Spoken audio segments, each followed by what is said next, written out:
السلام علیکم دوستو، آج ہم پھر سے حاضر ہیں انفارمیٹیو لانچ کی ایک نئی ویڈیو کے ساتھ۔ دوستو، گاڑیوں کی کمپنی ٹویوٹا نے جاپان میں اپنے صارفین کو خبردار کیا ہے کہ انہیں نئی لینڈ کروزر ایس یو وی خریدنے کے لیے ڈیلیوری کے لیے 4 سال تک کا انتظار کرنا پڑ سکتا ہے۔ دنیا میں گاڑیاں بنانے والی سب سے بڑی کمپنی سمجھے جانے والی کمپنی ٹویوٹا کا کہنا ہے کہ اس لمبی تاخیر کا تعلق عالمی سطح پر سیمی کنڈکٹر چپس کی قلت یا سپلائی چین کے بحران سے نہیں ہے۔ تاہم کمپنی نے گاڑیوں کی ڈیلیوری میں اس تاخیر کی وجوہات پر تبصرہ کرنے سے انکار کیا ہے۔ خیال رہے کہ گزشتہ سال پوری دنیا کے کئی ممالک بشمول پاکستان میں نئی گاڑیوں کے خریداروں کو ڈیلیوری میں تاخیر کا سامنا کرنا پڑا ہے، جہاں کئی صارفین نے عالمی وبا کے دوران چپس کی قلت یا سپلائی کے مسئلے کی وجہ سے اپنی نئی کار کے لیے مہینوں انتظار کیا ہے۔ ٹویوٹا کا کہنا ہے کہ جاپان میں اس کے 11 پلانٹس پر پروڈکشن کی رفتار کم کی جا رہی ہے۔ اس کی وجہ ٹویوٹا کے ملازمین اور پرزے سپلائی کرنے والی کمپنیوں میں کووڈ-19 کے متاثرین میں اضافہ ہے۔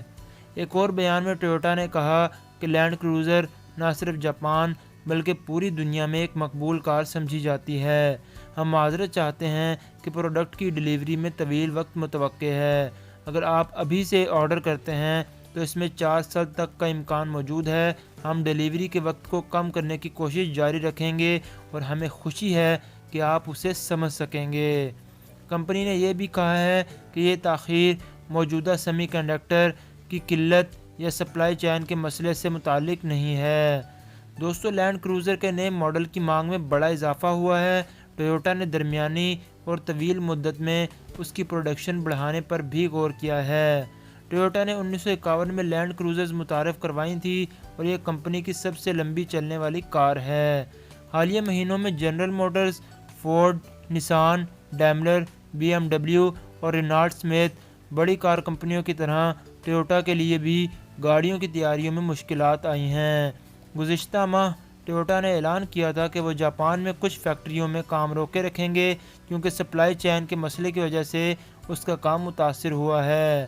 گزشتہ سال کمپنی نے کہا تھا کہ وہ عالمی سطح پر اپنی گاڑیوں کی پروڈکشن کو ستمبر میں 40% تک کم کر دیں گی کیونکہ پوری دنیا میں چپس کی قلت کا سامنا ہے۔